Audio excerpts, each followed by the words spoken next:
Shalom Bapak Ibu, dosen dan teman-teman. Selamat datang di ibadah kapel Akademik STT Baptis Indonesia pada hari Jumat 15 September 2023. Tema hari ini Yesus Kristus Juru Selamat dan akan dilayani oleh Pendeta Sionari Hendrik MPD. Selanjutnya ada beberapa pengumuman yang perlu kita perhatikan.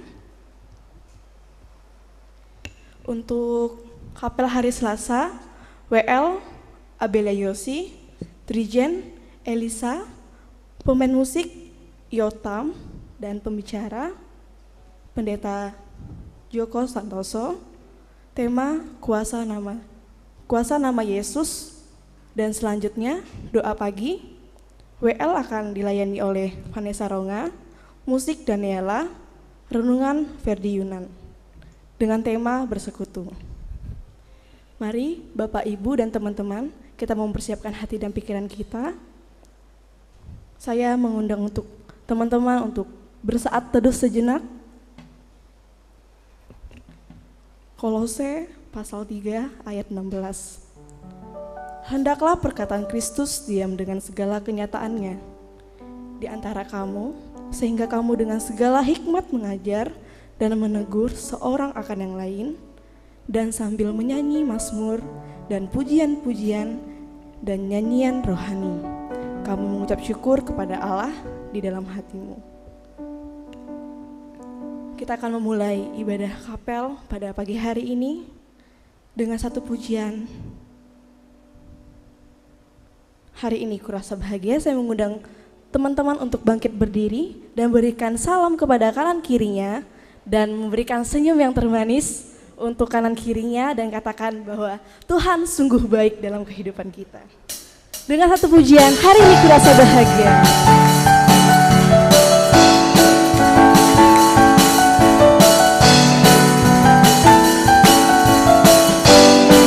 Hari ini kurasa bahagia.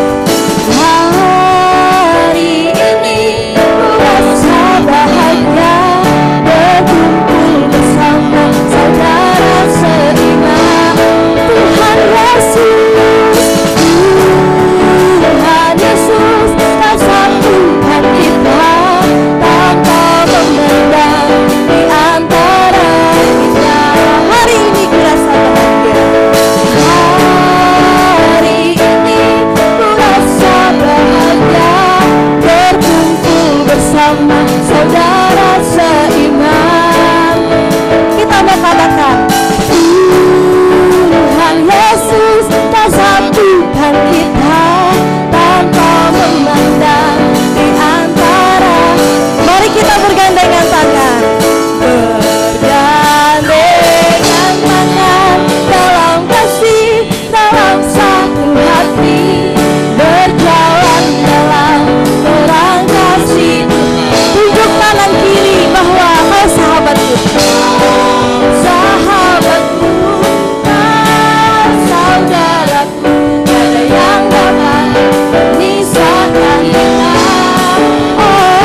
Puji nama Tuhan, saya persilakan untuk duduk kembali. Mari Bapak Ibu dan teman-teman, kita mau mempersiapkan hati dan pikiran kita untuk mendengarkan sebagian dari firman Tuhan yang akan disampaikan oleh Pendeta Sionari Hendrik dengan tema Yesus Kristus Juru Selamat. Tetapi sebelum itu, mari kita mengangkat pujian yang berjudul Yesus Kau Terindah.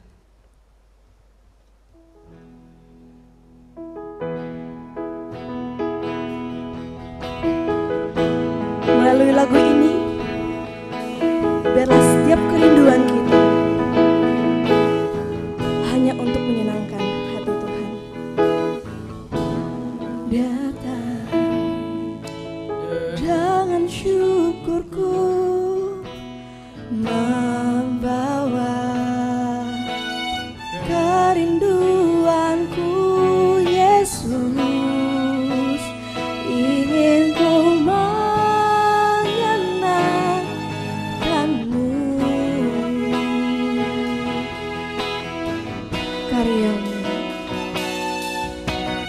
Karyamu indah bagiku,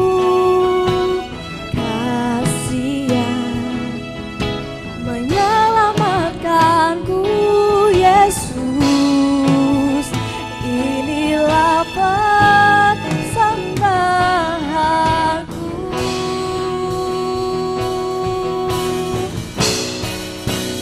Ku membawa hatiku,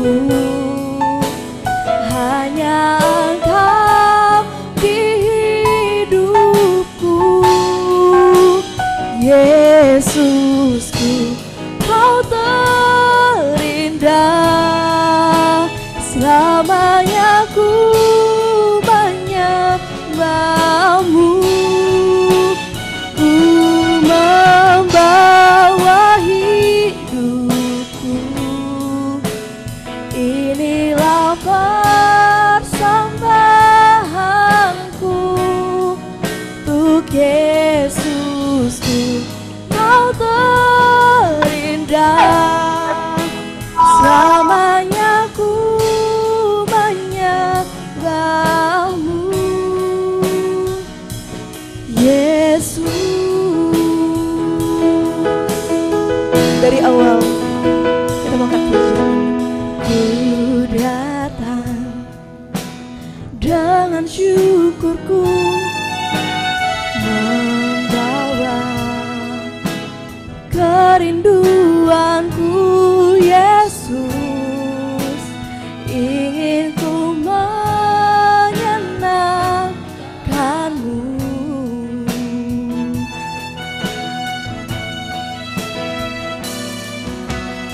Karyamu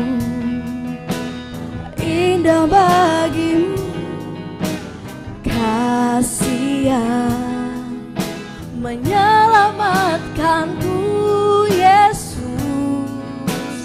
inilah persembahanku. Oh, ku membawa hatiku, hanya Engkau di hidupku, Yesusku, Kau terindah, selamanya ku menyembahmu. Ku membawa hidupku. Saya mengundang untuk bangkit berdiri. Sembahanku untuk Yesusku, Kau terindah, selamanya ku menyembah. Kita mau katakan, ku membawa hatiku, hanya Engkau di hidupku, Yesusku, Kau terindah,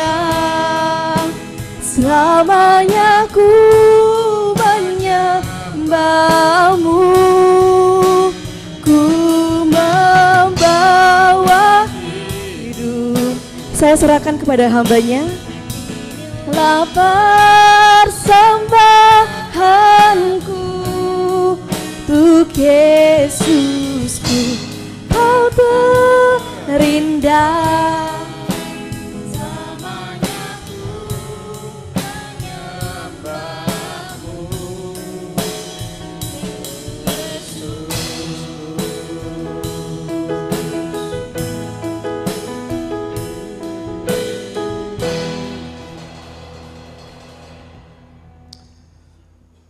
Mari kita berdoa.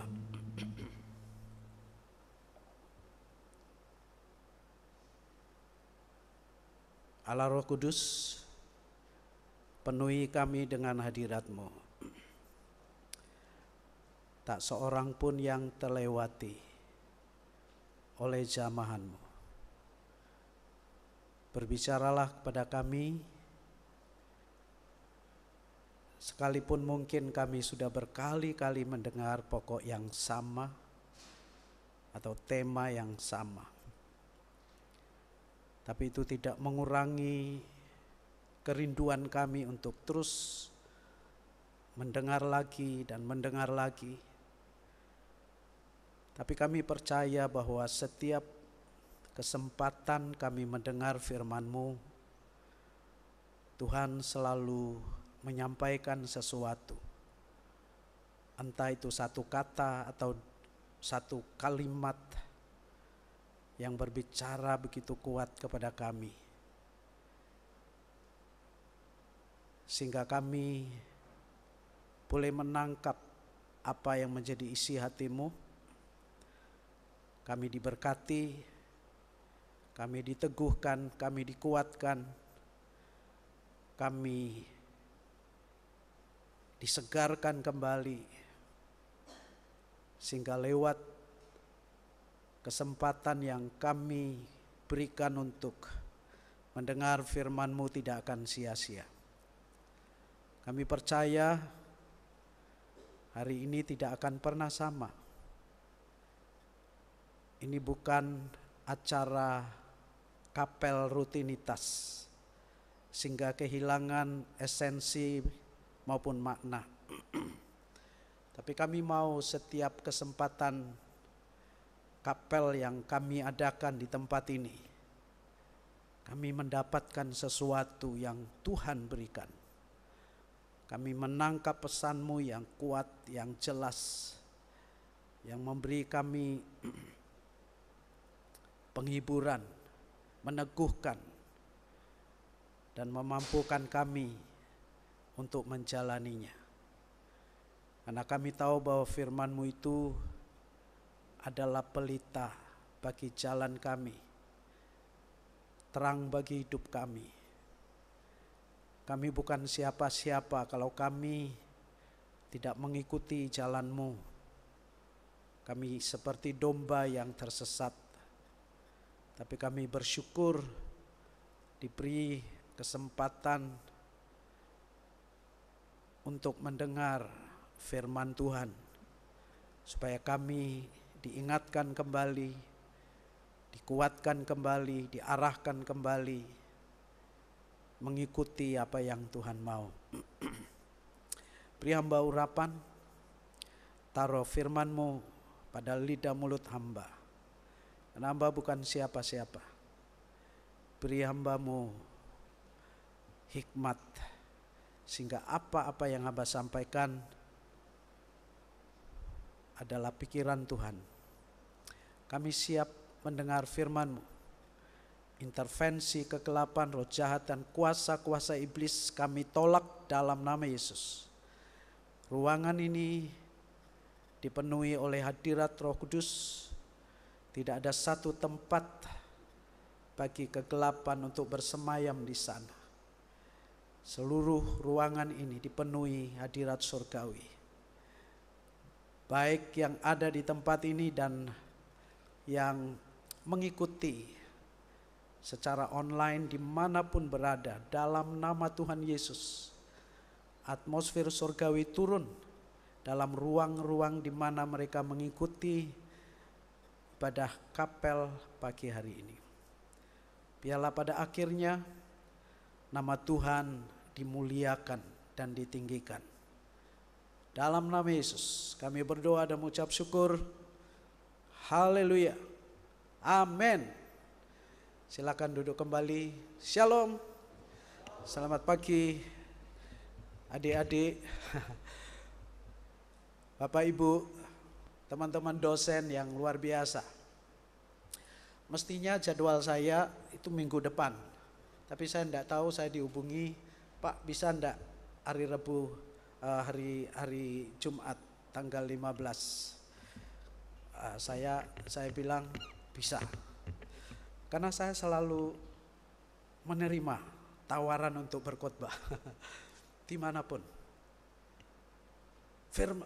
Khotbahkan firman, sampaikan firman, baik atau tidak baik waktunya. Amin. Itu moto sekolah saya dulu, baik atau tidak baik waktunya. Di Kabupaten Demak, kalau setiap ada ibadah-ibadah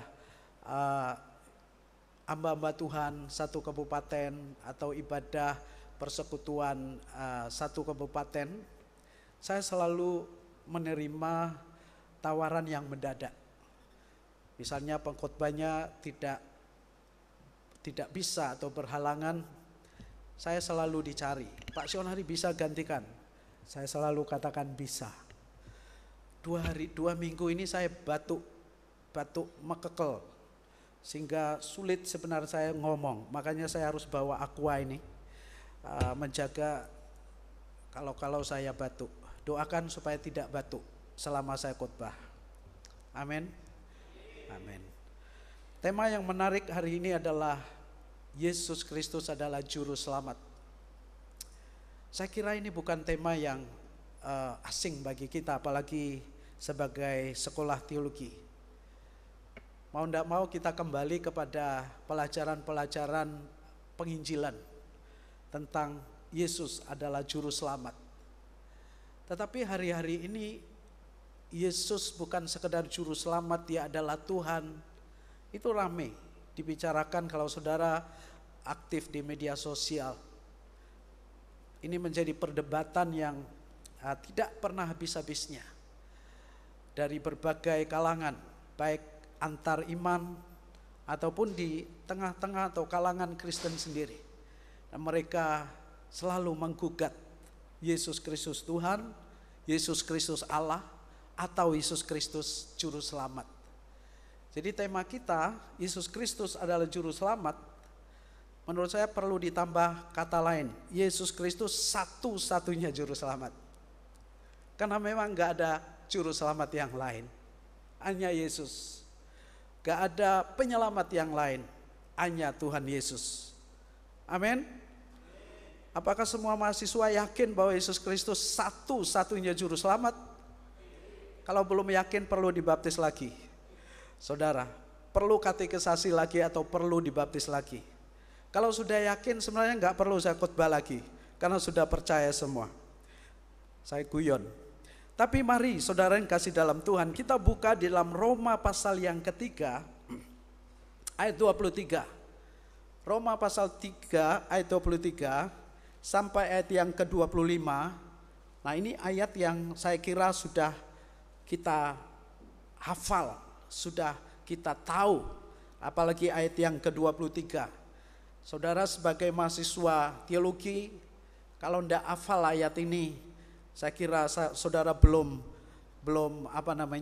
jadi mahasiswa teologi. Jadi mestinya sejak sekolah minggu kita sudah hafal ayat ini.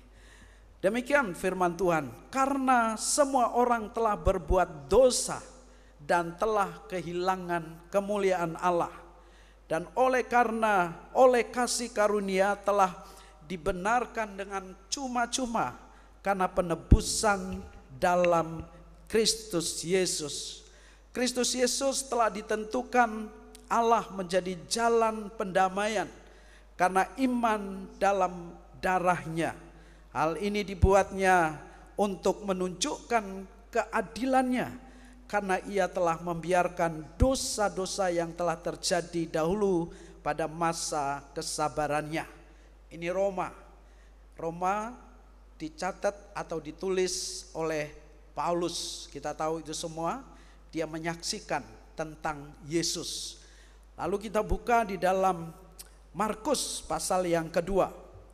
Markus pasal yang kedua ayat 17. Kalau Roma itu adalah surat yang ditulis oleh Paulus yang menyaksikan tentang Yesus. Markus ini, Injil Markus ditulis oleh Markus yang juga menyaksikan tentang Yesus. Dan ayat 17 dia mencatat langsung apa yang dikatakan oleh Yesus tentang dirinya. Ayat 17 berkata, Yesus mendengarnya dan berkata kepada mereka, bukan orang sehat yang memerlukan tabib, tetapi orang sakit. Jadi orang sakit itu perlu dokter, betul. Lalu Yesus berkata, aku datang. Aku di sini adalah Yesus, bukan untuk memanggil orang benar, melainkan orang berdosa. Jadi kalau tabib adalah untuk orang sakit, Yesus untuk orang berdosa. Kalau ada orang benar, tentu Yesus tidak perlu datang ke dunia. Dia nggak perlu mati disalib karena ada orang benar. Tapi di dalam Roma pasal 3 tadi dikatakan bahwa semua orang telah berbuat dosa. Pasal Roma pasal yang ke-6. Coba kita lihat saudara. 6 ayat yang ke-23.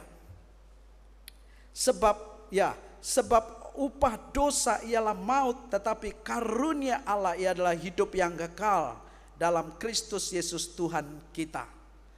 Kenapa Yesus datang ke dunia? Di Markus, Yesus sendiri mengatakan bahwa dia datang untuk orang berdosa.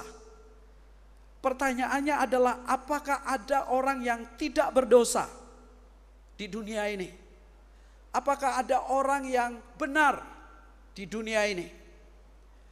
Di dalam Roma pasal yang ketiga ayat 23 menjawab, semua orang sudah berdosa. Itu artinya enggak ada orang benar. Semua orang telah berdosa. Kata semua itu tanpa terkecuali. Enggak ada yang benar. Semua sudah berdosa. Gak peduli dia adalah seorang guru agama. Gak peduli dia adalah seorang pemimpin negara. Gak peduli dia adalah seorang nabi yang diutus oleh Tuhan. Alkitab berkata semua tidak ada yang benar. Semua orang sudah berdosa dan telah berdosa. Nah, kalau begitu apa artinya? Itu artinya saudara dikasih dalam Tuhan, Yesus memang harus datang ke dunia. Karena dia datang bukan untuk orang yang benar. Kalau saudara merasa benar, saudara gak perlu Yesus. Kalau saudara merasa tidak berdosa, sempurna, itu artinya saudara gak butuh Yesus. Tetapi kenyataannya Alkitab berkata bahwa semua orang sudah berdosa dan telah berbuat dosa. Kalau saudara baca dalam Roma pasal 3 mulai ayat 1 dan seterusnya, di situ dikatakan tidak seorang pun benar, tidak ada yang benar. Itu artinya Bapak Ibu, saudara-saudara, mahasiswa yang saya kasih dalam Tuhan, tidak seorang pun yang berkenan di hadapan Allah. Gak seorang pun yang benar. Itu artinya bahwa kalau demikian, apa yang terjadi? Maka Roma pasal 6 ayat 23 berkata, semua orang akan mati. Sebab upah dosa, akibat dosa, maksudnya ganjaran daripada dosa itu adalah kematian, saudara. Kalau semua orang sudah berdosa, Itu artinya semua orang akan mati. Mati yang dimaksudkan di sini bukan cuma secara fisik, tetapi mati secara rohani dan juga mati dalam artian kekal, saudara. Mati kekal. Tidak ada lagi kehidupan, mati kekal. Nah, persoalannya adalah Allah menciptakan manusia bukan untuk mati. Tuhan menciptakan manusia untuk hidup. Bahkan hidup bersama dengan Dia dalam kekekalan. Allah sejak awal tidak pernah merancang bahwa manusia akan mati dalam kekekalan. Gak akan pernah. Tujuan Allah menciptakan manusia termasuk saya dan saudara bukan supaya mereka mati kekal, tetapi Tuhan mau semua orang hidup bersama Dia dalam kekekalan. Itu rencana awal Tuhan di mula-mula. Kalau saudara baca dalam Kejadian pasal 1, pasal yang kedua, saudara yang kasih dalam Tuhan. Tapi kita tahu bahwa yang terjadi adalah manusia kemudian berdosa, memilih untuk berdosa, memilih untuk melawan Allah, sehingga kita melihat tragedi mulai terjadi di muka bumi ini, saudara. Dan itulah sebabnya tak seorang pun yang bisa mendapatkan hidup yang kekal, karena mereka semua sudah berdosa, Ya tentu dalam mata kuliah harmatologi nanti saudara akan dapat kenapa manusia berdosa, dosa warisan, dosa macam-macam. Nah, nanti saudara akan belajar di sana. Dalam mata kuliah soteriologi tentang keselamatan juga saudara akan belajar tentang hal itu, saudara. Jadi singkat cerita, gak seorang pun yang hidup dalam artian selamat karena mereka berdosa. Upah dosa, ganjaran dosa adalah kematian. Jadi kalau semua orang akan mati dan akibat dari dosanya, maka mereka perlu yang namanya juru selamat. Manusia perlu yang namanya keselamatan. Tapi persoalannya Bapak Ibu, saudara yang kasih dalam Tuhan, jalan keselamatan yang kayak apa yang kita harapkan, yang kita mau, saudara. Kepercayaan di luar sana berkata, kamu berbuat baik, kamu hidup tidak mengganggu siapa-siapa, kamu jadi orang baik, ya mudah-mudahan kamu masuk surga, mudah-mudahan kamu selamat, saudara. Itu kepercayaan di luar sana. Kepercayaan yang terjadi dalam keyakinan-keyakinan yang ada di luar sana. Tetapi menariknya, saudara yang kasih dalam Tuhan, kekristenan tidak menawarkan hal itu. Alkitab berkata bahwa kamu selamat bukan karena kamu berbuat baik. Itu bukan berarti lalu kekristenan tidak perlu berbuat baik, saudara. Kekristenan selamat karena iman kepada Yesus Kristus. Gak ada jalan keluar yang lain selain yakin atau percaya, beriman kepada Yesus Kristus. Gak ada jalan keluar yang lain, saudara. Dan itulah sebabnya Bapak Ibu, kekristenan itu bukan berbicara tentang agama sebenarnya. Kekristenan itu berbicara tentang apa yang Tuhan lakukan untuk kita.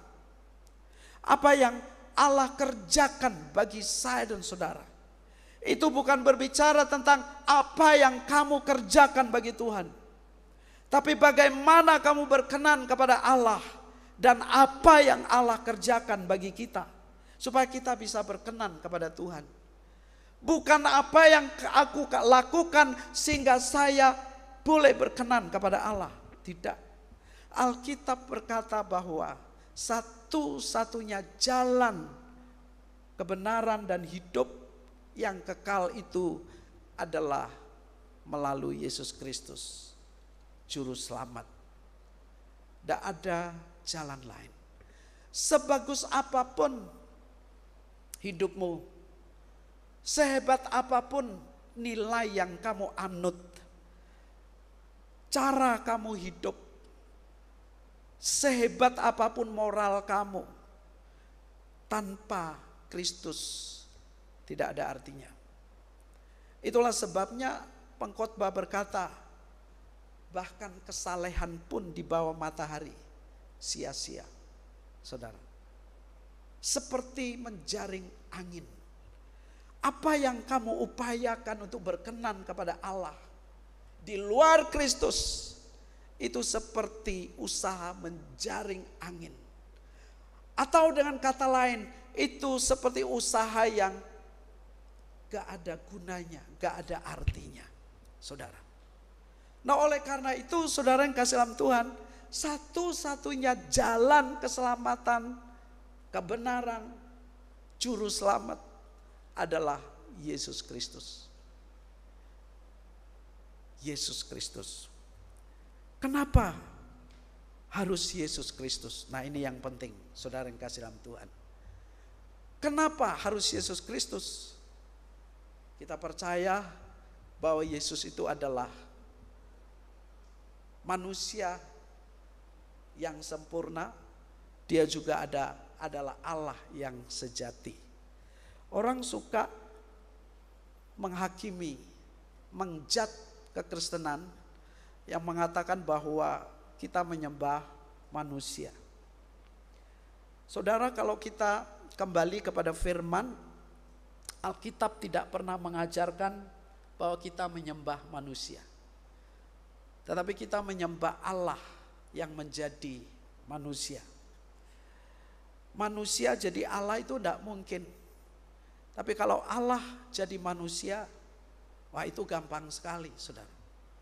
Jadi ibaratnya kalau Pak Jokowi hari ini mau jadi tukang becak, itu bisa. Tapi kalau tukang becak jadi presiden, itu tidak mungkin terjadi. Jadi logikanya kayak begitu. Jadi Allah harus menjadi manusia. Kenapa bisa begitu? Mungkin saudara dihadapkan dengan pertanyaan, Pak, Allah itu kan maha kuasa.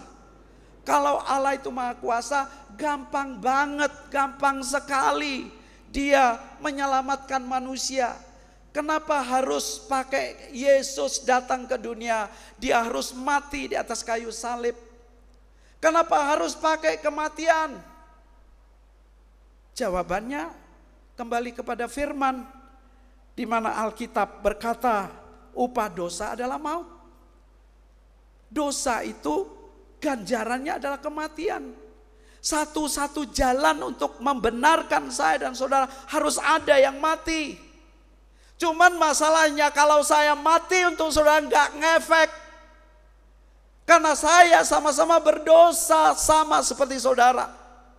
Harus ada yang kudus, harus ada yang sempurna untuk menggantikan yang berdosa, saudara. Jadi kalau saya mati buat saudara, itu nggak ada artinya. Dosamu tidak ditebus, saudara. Karena saya berdosa. Jadi ibaratnya di dalam ruangan ini kita sama-sama punya utang 1 triliun. Dan saya termasuk di dalamnya. Lalu saya sok menjadi juru selamat. Hei mahasiswa, kamu gak perlu khawatir bayar sekolah kamu. Saya punya duit, saya bayar semuanya selesai. Padahal saya gak punya uang. Status saya sama seperti saudara, orang punya utang juga. Satu-satunya cara, saya tidak berutang. Dan saya punya uang banyak. Lalu saya bisa menebus hutang-hutang saudara. Kalau saya punya hutang dan statusnya sama dengan saudara, gak ada gunanya. Orang kita sama-sama berutang. Hal yang sama juga terjadi. Kalau saya mati untuk kamu, itu gak ngefek. Karena saya sama dengan saudara berdosa. Sama-sama menuju kematian saudara. Nah, kenapa perlu Yesus harus mati. Saudara yang kasih dalam Tuhan, kenapa perlu ada salib? Kenapa perlu ada penjelmaan? Allah yang maha kuasa harus jadi manusia. Halo? Karena dosa Ya. menuntut yang pertama kematian. Mau ujian jam 12. Yang kedua menuntut kesempurnaan. Kesempurnaan itu artinya yang mati itu harus orang yang betul-betul kudus dan sempurna. Siapa yang menemukan kesalahan Yesus? Yang kudus dan sempurna itu Orang 107. manusia atau dewa? Iya. Dia bilang Manusia nanti itu kan atur tidak kata. mungkin. Nanti Satu-satunya oke le cara bagus saudara loh, kasih dalam Tuhan, ikut sekalian. Iya, kita ikutin orang loh. yang Supaya monitor, sempurna orang kan itu supaya orang tahu no. Bapak Ibu yang dikasih dalam Tuhan. Iya. Karena Allah Bagaimana? itu sempurna. Dia Apa? satu-satunya yang bisa Bagaimana, Dino? menebus dosa manusia. Cuman masalahnya adalah Allah nggak mungkin mati. Ini mendingan dari kemarin. Kita sudah di Jakarta lagi nih. Masa Oh Allah dengan mati, Pak? Dina. Karena Allah nggak Dina mungkin masih di mati. Bandung. Oh enggak apa-apa. Menjadi manusia untuk Kita minum obat menjadi manusia. kemarin. Oh Dia kudus, dia sempurna untuk Udah mati makan enak kemarin. menebus Oh, ya, dosa saya dan Tuhan. saudara. siapa Jadi yang juru selamatmu ya Ini salah makan kok. manusia Oh. Bisa kalau misalnya salah makan dia PDRS menjadi bom kamu begitu. oh Mungkin ada bakteri atau apa gitu mau masuk. nah jadi sobat cerita nanti Oka tolong dia itu ya. Oh iya. Karena kita monitor. Mulai sih jam 1 berarti jam 12 di sana no. Oh iya. Oke. Nah gitu ya. Oke. Terima kasih, thank you. Bye.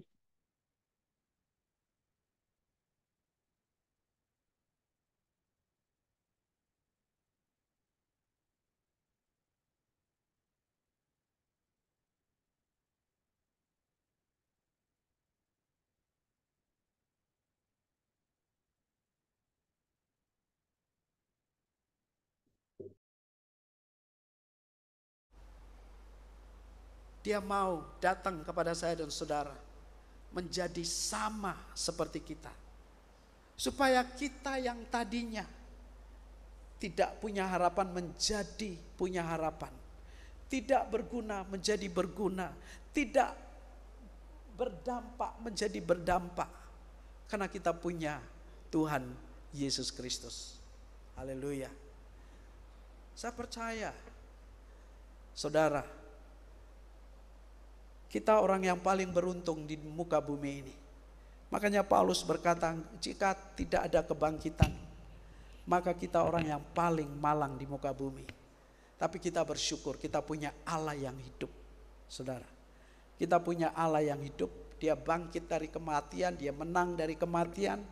Dan itu menjadi jaminan bagi saya dan saudara untuk menerima hidup yang kekal setelah kematian tentunya. Saudara, apa implikasinya firman ini untuk saya dan saudara? Yang pertama, kita bersyukur bahwa kita punya Allah yang hidup, yang begitu mengasihi kita, sehingga dia mau menjadi sama seperti kita. Yang kedua, saudara yang kasih dalam Tuhan, Yesus sebagai manusia menjadi teladan bagi kita. Dia menjadi patron, dia menjadi model dalam setiap tindakan, perkataan, dan pikiran kita. Yesus menjadi manusia seperti saya dan saudara. Manusia yang terbatas, tetapi dia hidup benar. Dia taat sepenuhnya kepada Bapaknya di surga. Dan itu mesti menjadi teladan bagi saya dan saudara. Mungkin saudara berkata, saya manusia berdosa Pak Pendeta, saya penuh kekurangan kelemahan. Yes, tidak ada Superman. Tapi Allah datang ke dunia ini, mati bagi saya dan saudara, supaya saudara yang adalah manusia biasa yang penuh kelemahan keterbatasan itu menjadi manusia biasa yang luar biasa. Amin. manusia biasa yang luar biasa. Amin. Saudara menjadi manusia biasa yang luar biasa. Amin. Maksudnya apa Pak Pendeta? Kalau orang luar di sana udah terbiasa korupsi dan kita membenarkan perbuatan mereka dan dengan mengatakan manusia itu, manusiawi itu. Kamus itu mestinya tidak perlu, kata itu tidak perlu ada di kamus kita. Mestinya kita berkata, ya saya betul manusia biasa, penuh kekurangan kelemahan. Bisa jadi saya jatuh, tapi Kristus sudah mati untuk saya, supaya saya menjadi manusia biasa yang luar biasa. Amin. Sehingga saya dimampukan untuk tidak kompromi lagi dengan jalan dunia ini. Saudara yang kasih dalam Tuhan, saya hidup mengikuti teladan Yesus Kristus. Alkitab berkata, Yesus menanggung penderitaan sama dengan saya dan saudara.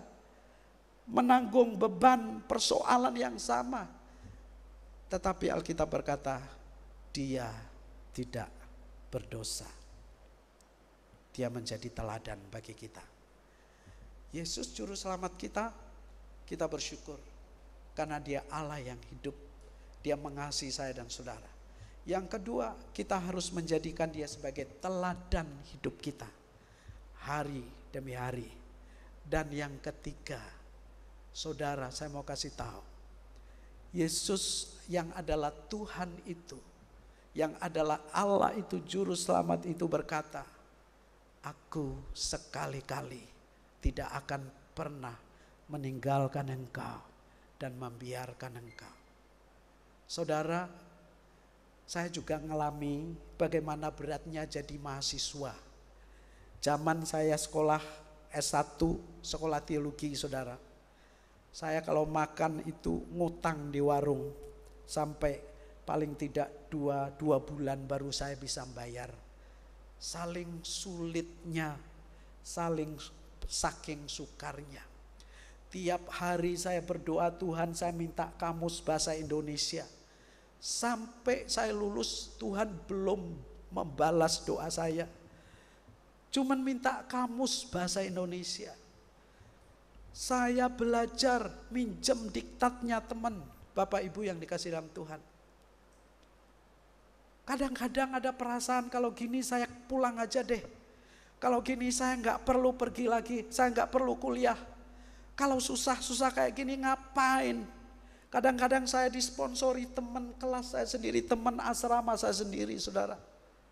Waduh, saya kalau ingat itu Bapak Ibu dan saudara yang kasih dalam Tuhan. Mengingat itu sekarang saya justru bersyukur. Saya bisa mengalami itu dan bisa punya pengalaman seperti itu. Saya belajar hidup dalam iman. Iman tidak berbicara bahwa kebutuhanmu selesai. Bukan itu tujuan daripada iman. Bagaimana engkau mempercayai dia dalam segala keadaan dan situasi yang kamu hadapi. Sekalipun harapan dan kehendakmu belum terpenuhi. Itu iman. Saudara tahu Sadrak, Mesak dan Abednego. Mereka mau, kalau mau Tuhan, engkau turunkan hujan supaya dapur api, perapian yang begitu panas itu mati. Dan kami tidak perlu ke sana. Siapa yang tidak butuh mujizat? Sadrak, Mesak dan Abednego. Tapi mereka punya iman. Mereka tetap yakin Tuhan kami bisa tolong kami. Sekalipun dia nggak bisa tolong kami, kami tetap percaya bahwa dia Allah yang mengasihi dan tetap tolong kami. Saudara tahu apa yang terjadi? Mereka dilempar ke dalam api perapian yang menyala-nyala itu. Kadangkala dengarkan baik-baik, Tuhan memilih berjalan bersama dengan kita di tengah-tengah perapian kehidupan yang sukar. Bukan untuk menghancurkan saudara, tetapi supaya engkau menjadi orang yang menggenapi rencana dan tujuannya dalam hidup saudara. Dan hari ini saya senang. Saya jadi gembala gembala yang ya menurut saya sukses, saudara. 27 tahun jadi gembala, Bapak Ibu yang kasih Tuhan. Saya enggak lagi memikirkan kebutuhan seperti saya mahasiswa. Beda sekali kebutuhannya. Dan bahkan saya kadang membantu teman-teman yang juga dalam kesulitan, saudara. Seperti itu. Tapi semua berangkat dari peristiwa di mana saya mengalami perapian kehidupan yang Tuhan izinkan terjadi dalam kehidupan saya. Dengarkan baik, Allahmu itu hidup. Dia enggak pernah mati. Dia menyertaimu. Penyertaan Tuhan itu seperti bayangan dirimu sendiri yang mengikuti engkau setiap saat. Ketika matahari terbit, kau dapat melihat bayanganmu begitu jelas. Tapi pada saat malam, kau enggak akan pernah melihatnya lagi bersama denganmu. Bukan berarti dia enggak ada. Dia tetap mengikutimu. Hal yang sama terjadi ketika Allah mengikuti kita. Ada saat-saat kita rasakan kehadirannya luar biasa. Tapi kadang-kadang ketika hidup ini menjadi mendung gelap, kita berkata, Tuhan tidak pernah menyertaiku. Kita berkata, Tuhan sudah jauh. Saudara, keliru. Justru pada saat engkau merasa dia enggak ada bersamamu, pada saat kau merasa dia jauh di sana, dia sangat dekat dengan kita. Saya enggak tahu apa masalahmu hari ini, dengarkan baik. Dia juru selamatmu. Dia belum selesai dengan hidupmu. Dia mau engkau menyelesaikan perjuangan hidup sampai menggenapi apa yang menjadi kehendaknya dalam hidup saudara. Dia enggak pernah gagal. Dia enggak pernah gagal. Dan saudara enggak mungkin salah. Tuhan minta ke STBI. Amin. Tuhan enggak pernah salah membawa saudara ke STBI. Amin. Jalani saja perapian yang saudara alami di sini. Dan itu untuk kemuliaan saudara ke depan. Tuhan Yesus memberkati. Mari kita berdoa. Tuhan, apa yang hamba sampaikan jauh dari sempurna. Tapi Roh Kudus, Engkau yang menyempurnakan, memampukan setiap kami untuk menangkap apa yang menjadi pesan Tuhan dari firman. Berkati STBI, yayasan, staf dan dosen. Berkati mahasiswa. Berkati seluruh sivitas akademi STBI. Tuhan, STBI ini salah satu sekolah teologi yang sudah banyak membantu gereja-gereja Tuhan, bahkan interdenominasi. Dan kami percaya Tuhan tidak pernah berhenti untuk memberkati STBI dalam segala kekurangan keterbatasannya. Dan Tuhan akan bawa STBI lebih maju lagi ke depan. Lebih berdampak, bergerak berdampak. Bukan saja untuk gereja-gereja tapi bagi Indonesia. Bahkan dalam lingkup internasional. Kami percaya dalam segala keterbatasan kami, jika kami bersama Tuhan, dampak kami akan sangat besar. Dalam segala keterbatasan kami, jika bersama dengan Tuhan, perkara-perkara besar terjadi. Apa yang tidak mungkin akan menjadi mungkin. Engkau bekerja melampaui segala akal dan pikiran kami. Engkau tidak pernah berputar-putar dalam logika dan nalar kami. Tetapi Engkau Allah melampaui semuanya itu. Ajar kami sebagai dosen, sebagai hamba Tuhan, sebagai mahasiswa mengakui kebesaran-Mu dan mengakui keterbatasan kami. Ajar kami untuk tetap mengandalkan Tuhan dalam segala hal, bukan kemampuan kami. Karena kami percaya ketika kami mengandalkan Engkau, Tuhan lakukan perkara-perkara besar yang melampaui segala kemampuan kami. Hamba sudah berbicara, tapi firman-Mu terus berbicara. Dalam nama Tuhan Yesus. Haleluya. Amin.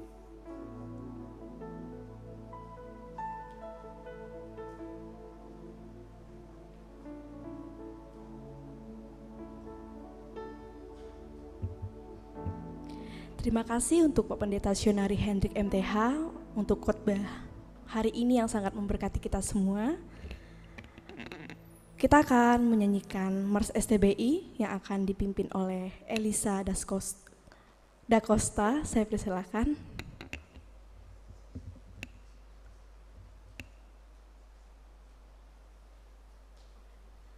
Saya mengundang untuk bangkit berdiri.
Masih tetap berdiri, kita akan mengakhiri ibadah kapel kita pada siang hari ini.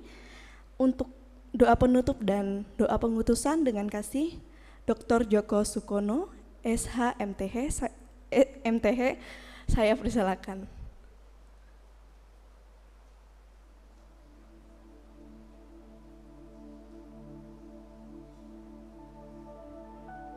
Kita berdoa kepada Tuhan.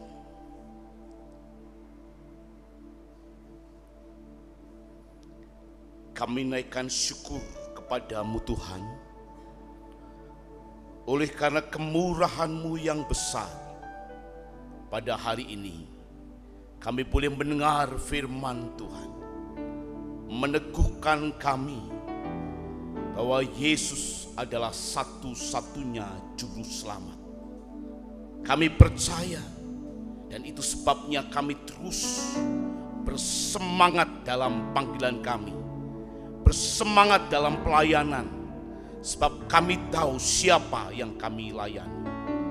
Berkati hamba-Mu, Bapak Pendeta Hendrik Sionari, Tuhan menolong, memberkati pelayanan, dan kami tahu Tuhan juga berkati keluarganya. Hamba-Mu berdoa untuk setiap jemaat-jemaat Tuhan yang dilayani, Tuhan juga berkati. Hari ini Tuhan, hamba-Mu berdoa untuk setiap mahasiswa, mahasiswi, dosen yang di minggu ini akan melayani Tuhan di gereja-gereja. Kami percaya Tuhan berkati, beri kekuatan, semangat untuk melayani, sehingga setiap pribadi kami menjadi berkat. Kami tahu Tuhan, banyak hal yang akan kami kerjakan dalam pelayanan kami. Tetapi satu hal yang kami tahu, Tuhan bersama dengan kami semua. Akhirnya Tuhan, kami serahkan pribadi lepas pribadi kami kepada Engkau. Dan biarlah Tuhan yang terus menolong kami dan tidak pernah meninggalkan kami. Hanya di dalam nama Tuhan Yesus Kristus, Allah yang hidup itu, kami berdoa. Amin. Saya persilakan untuk duduk kembali. Ibadah kapel siang hari ini telah selesai. Tuhan Yesus memberkati.